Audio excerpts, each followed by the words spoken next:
sim racing chassis provided by Next Level Racing. Check them out at nextlevelracing.com. Welcome to Inside Sim Racing and our review of the 2017 Porsche 911 RSR and Assetto Corsa.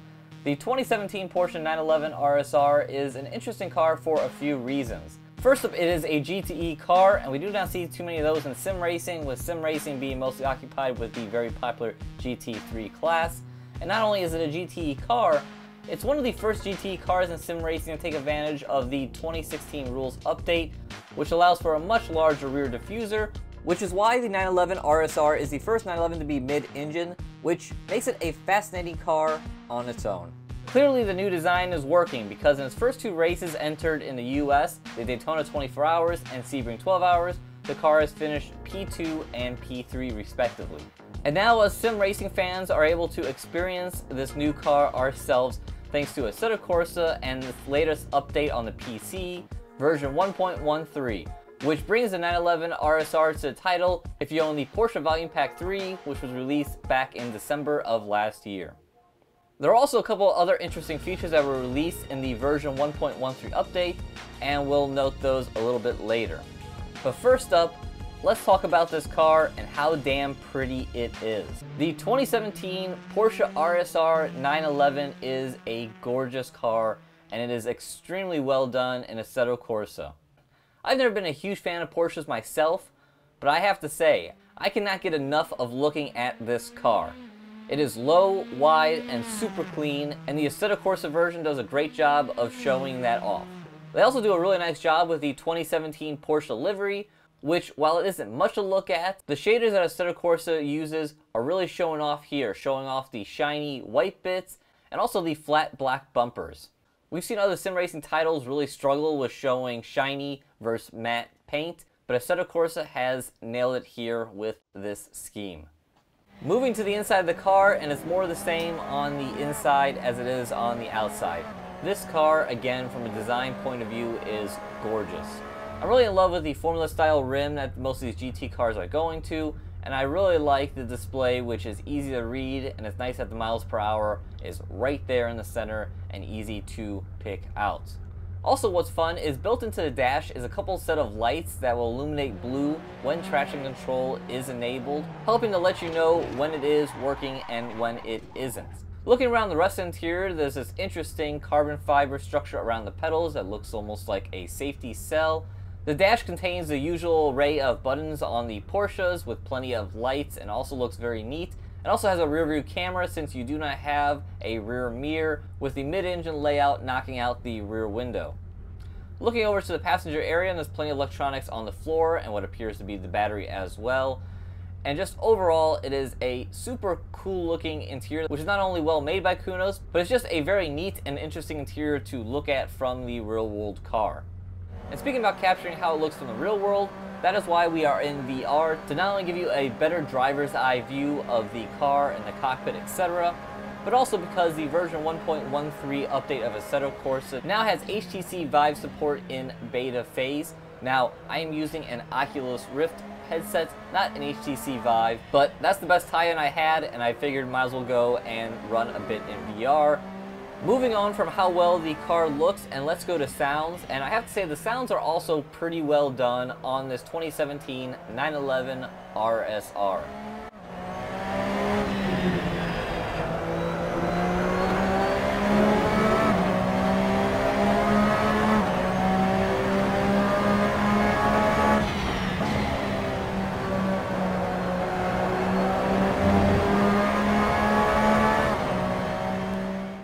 Now, I've never been a huge fan of the Assetto Corsa sounds, but they have been working on it and they have been making some grounds, and a lot of the fruit of that work is showing off here in the 2017 RSR. While it's hard to compare and contrast the sounds since there's no other examples of the RSR in other sim racing titles, here, to my untrained ear, it does sound pretty good, and I really do like the sound it makes when it's at full throttle, and it sounds like the engine is really stressing. Now that we have graphics and sounds out of the way, let's talk about the meat and potatoes of any good sim racing car, and that is the physics. And I have to say that this car does not disappoint at all. This car may be my new go-to car in Assetto Corsa because it drives like a dream. The car has a tremendous amount of grip for a GT car, which is a feature of the GTE class with more aero and stickier tires, and I have to say that's translated very well here in Assetto Corsa. The car has plenty of grip to drive at 95%, but the magic comes when you really push the car, and then the car can become a bit tail happy, which equals fun in my book. The 2017 RSR has a couple characteristics that I'm always looking for in a sim racing car, and that is a car that is very approachable if you're not running at 100%, but once you are, it's a car that will punish you for mistakes. I found driving the car around Spa to be not that much drama, but once I started to push the car and I'd make mistakes like clipping a curb, the car would step out on me, which is exactly what I want. I feel like in the past, Assetto Corsa's physics model was too forgiving. If you would go and clip a curb, it just seemed to not upset the car. But now, that seems to be a thing of the past, and it's especially shown off here in the RSR, where if you do go and hit a curb wrong, it will step out and then you have to go and catch it. The nice thing is, the car is catchable and overall very well mannered. Plus, it's just so much fun to really fly through the high-speed corners here at Spa. Corners that you just can't take as fast in a GT3 car, but thanks to all the downforce and all the tire grip, you can here in a GTE car. One new feature of the version 1.13 update of Assetto Corsa that I was able to test out in the RSR is a new Downshift Protection, which now goes and gives you a warning if you are flogging away on the left flappy paddle a little too much going into the corner and potentially causing damage to your transmission and engine. To be fair, I don't think this is a warning that you'll see very often because you really have to downshift a lot and over rev the engine to see it, but if you don't like seeing it, you can disable it in the settings menu. We're now going to leave this solo test session here at Spa and join the field of 15 of all the GT cars that are in Assetto Corsa in the GT3/GTE class that the game automatically makes. We're doing this race because I've always found it interesting that Assetto Corsa goes and combines the GT3 class, GTE class, and even the old GT2 class together into one race and has them all race against one another. And I want to see how the Porsche 911 RSR stacks up in a 4-lap race at 98% AI.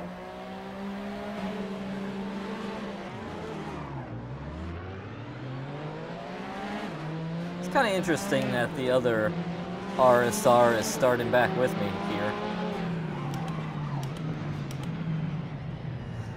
Oh. You know, Assetto Corsa's AI has improved a pretty good amount from where it started. But boy, the first corners and right here are just brutal.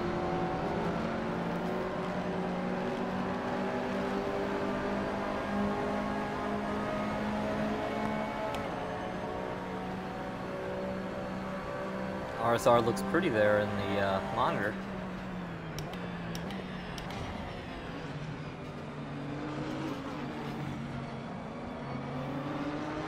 Don't mind if I do. See, whoa. Pretty sure I left enough room. And we'll see how far we make it here in our 4-lap race.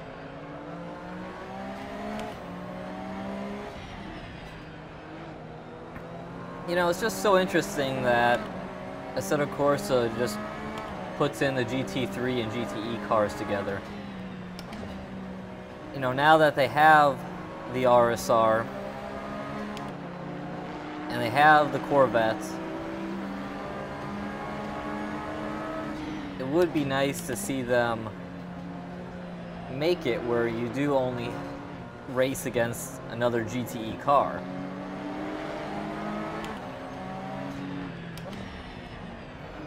Because while these cars aren't dramatically different in lap time,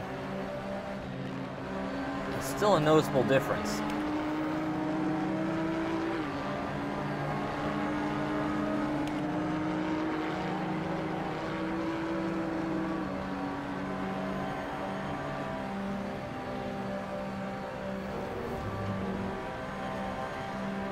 And it's moments like that which almost gets me wanting to bump up the difficulty to 100%. But I know that 100% difficulty versus 98 isn't going to stop them from slowing down tremendously on the very high-speed corners. Like as we head to the Rouge. Because this guy in front of me is going to check up, which, you know, a GT3 car, you know, in real life can't go as quick through here. But it does seem like, from past races that I've ran, that the GTE cars slow down just as much. Even though in real life, the aero and the tires give them an advantage.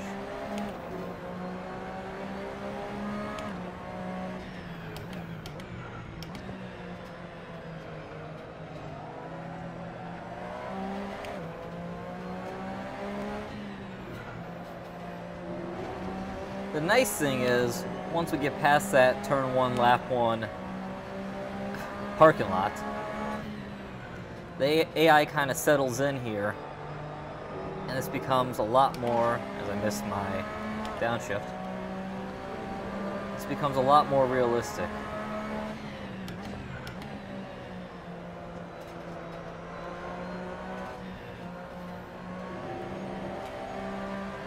Too much curb.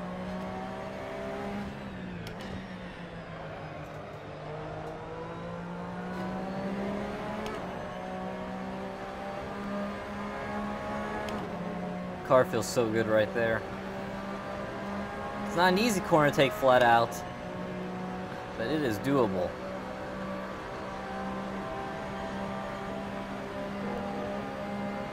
Woo-hoo-hoo-hoo. We're gonna go this way.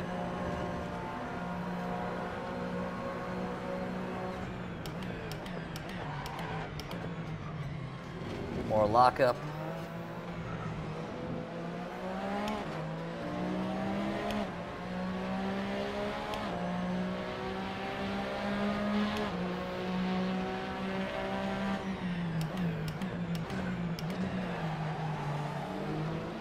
Hot. Because of that, drop down the first gear. You know, it'd be really cool if this screen had the new, I don't know what is it called, radar technology that you see now in the real life. Oh, we're gonna go this way. Where you get different boxes and flashing and arrows letting you know when a car's coming up behind you. Especially important when you're in an endurance race. You got prototypes coming up behind you.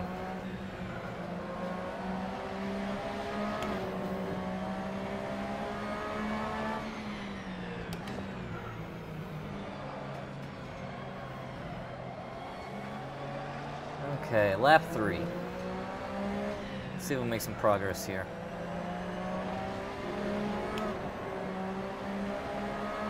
Quite frankly, I'm not much quicker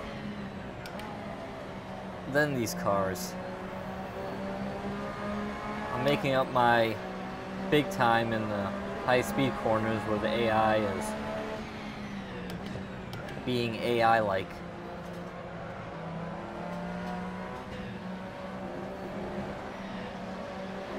We need them to be more human-like.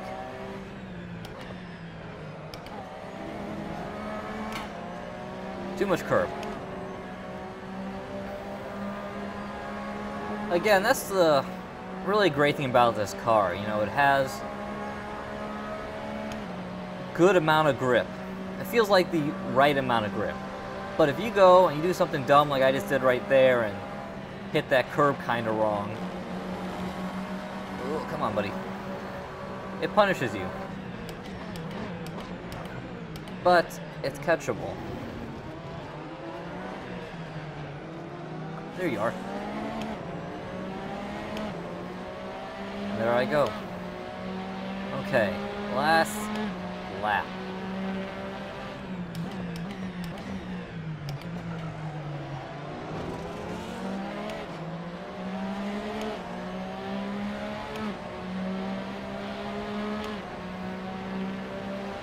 See if I can time this right and get a run and not get slowed up here. Down in 5th gear, across the AstroTurf. Really wish that was grass. Actually punish you.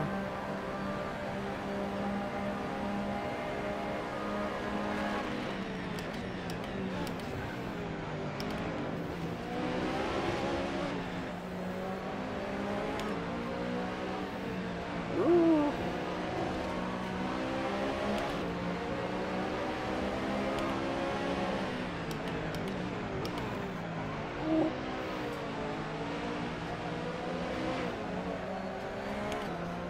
Let me go there. Hey, there's that other GTE car. Let's see if we can get to the Corvette.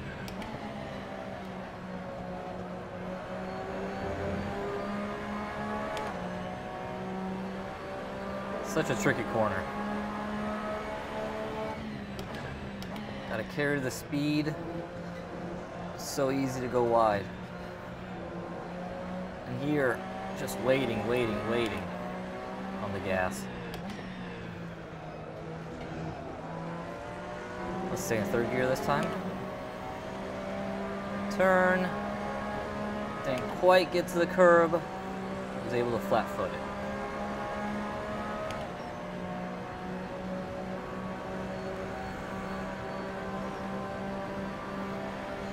Let's see. You do that.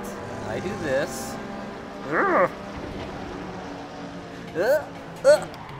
Oh no! We almost did it! Gas, gas, gas, gas, gas. We're just gonna do this.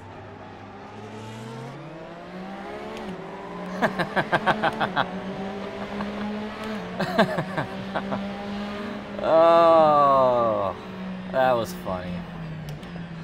I'm okay with that. I'm okay with that. That will do it for our review of the 2017 Porsche 911 RSR in Assetto Corsa. This really is a fantastic car and a must-have if you already haven't picked up the Porsche Pack Volume 3. We give it 10 Stefano guitar solos out of 10. Thanks for watching Inside Sim Racing. If you enjoyed this review, please give it a like, subscribe to the channel if you haven't, and also check out our website, isrtv.com, for latest news, reviews, and our always popular forums. Also, please check out the Amazon affiliate links in the description below. Click on the link, shop through Amazon. It doesn't cost you a thing, but kicks back a little bit towards us. I'm John Sable. Thanks again for watching Inside Sim Racing. See you guys next time.